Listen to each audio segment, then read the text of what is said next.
Bonjour à toutes et à tous et merci pour l'invitation et l'écoute.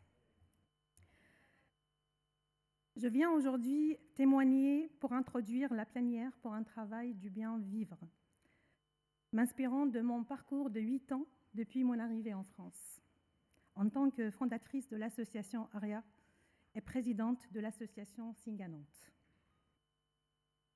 En tant que non-natif, l'improvisation reste un choix délicat et risqué, alors que le discours préparé me donne force et confiance.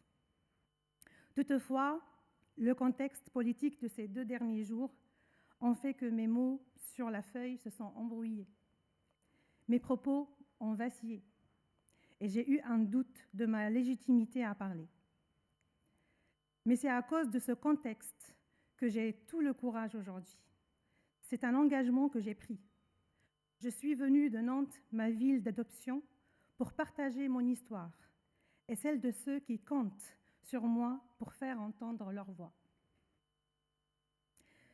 La question du travail m'a été posée dès que j'ai franchi les frontières de la Syrie. Une fois que la question d'avoir un lieu sécurisé pour ma petite famille a cessé de hanter mon esprit. Des proches m'ont conseillé de commencer à chercher un autre métier, en affirmant que je ne pourrais pas enseigner le français en France, le pays des Français. Pendant mes premiers mois à nous déplacer de ville en ville, le monde associatif est devenu mon refuge. Je soutenais les élèves avec Aide et Versa à Évreux. J'aidais les migrants à apprendre la langue au Secours catholique. Je me sentais vivante, retrouvant une certaine valeur que j'avais perdue. On est riche maintenant, a répété 2 fois la présidente de l'association le matin où elle m'avait accueillie. Vous dévalorisez les métiers et vous n'acceptez pas ce qu'on vous propose comme travail, m'a reproché l'assistante sociale de France Terre d'Asile cet après-midi-là. Mon choix a été pris. Je trouvais mon seul issue dans la reprise des études. J'ai eu la chance de parler assez bien la langue pour que cette voie soit accessible. Je cherchais une reconnaissance, non pas de mes diplômes et de mes expériences, mais plutôt de mes compétences et de mon existence. Je cherchais à devenir maître de mes actes pour pouvoir choisir ma place et mon avenir, car je savais que c'est le seul moyen pour exprimer ma gratitude à la France.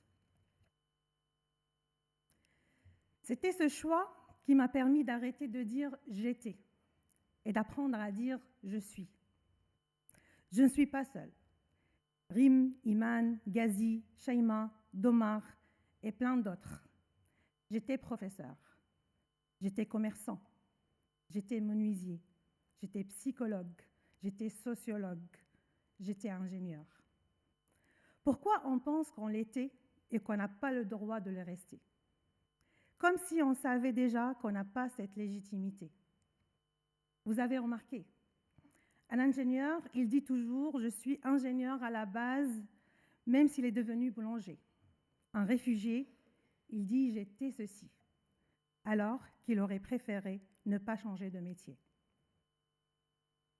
Lorsque nous abordons le sujet de l'intégration aujourd'hui, nous mettons l'accent en premier lieu sur l'insertion professionnelle. Nous présentons les chiffres et les résultats des mesures descendantes mises en place pour accélérer l'inclusion des migrants dans le marché du travail. Mais nous ne discutons jamais d'un travail de bien vivre. Pour reprendre le titre de notre conférence, un travail du bien vivre en tant que concept qui englobe plusieurs dimensions de la vie professionnelle, qui, ensemble, contribuent à une existence épanouie et équilibrée pour nos futurs citoyens.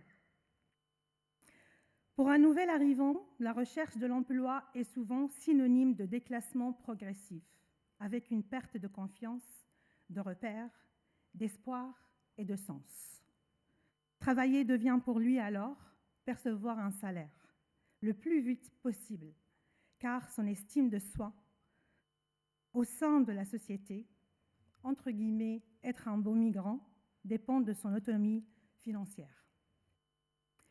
Discuter du travail, du bien vivre pour les nouveaux arrivants, c'est en premier plan lutter pour l'inclusion, contre la discrimination, s'enrichir de la diversité plutôt que la subir, s'enrichir de la différence, du regard différent, adopter une approche interculturelle, aller à la rencontre de l'autre, essayer de le connaître, le soutenir pour sortir de son isolement. Lutter contre la discrimination, c'est donner à chacun le droit à se former, à être accompagné, à développer ses compétences, à lui permettre de dépasser les contraintes liées à la différence des codes socioculturels et professionnels. C'est favoriser son autonomie en lui fournissant les outils nécessaires qui vont lui permettre d'agir et non pas de subir. Lutter pour une société inclusive, une école inclusive, un monde professionnel inclusif. On entend beaucoup ce mot, on l'utilise souvent, parfois à tort. Alors, je vais prendre le risque de le définir à nouveau. Une organisation est dite inclusive selon l'anthropologue Charles Gardou, quand elle est capable de se flexibiliser pour offrir à chacun, au sein de l'ensemble commun, un chez-soi pour tous, sans toutefois neutraliser le besoin, désir ou destin singulier. J'ai pris la décision de me former avec un master en sciences de langage et je suis spécialisée dans l'apprentissage du français comme un outil d'intégration. J'ai rencontré des jeunes en manque total de confiance en eux, même s'ils avaient une volonté de faire. J'ai rencontré des parents doutant de leur rôle dans l'éducation et la scolarité de leurs enfants.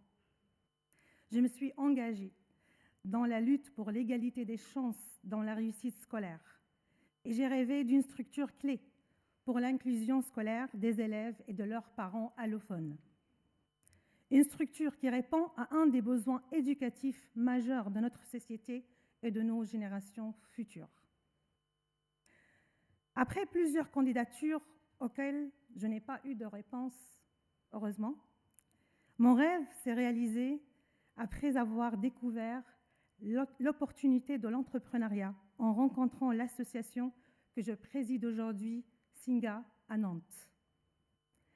Dans son article apparu dans Le Monde, le professeur Philippe Mustard dit que les immigrés sont une chance pour les pays qui les accueillent et il dit également, et je cite, « Ils sont tous des entrepreneurs car il faut de la force, du courage, de la volonté, de la ténacité pour laisser derrière soi tout ce qui est familier et pour prendre des risques parfois insensés dans l'espoir d'un nouveau départ et pour en définitive entreprendre un projet de vie. » Dans notre réseau d'associations, c'est cette façon de voir le monde qu'on essaie de soutenir et de développer.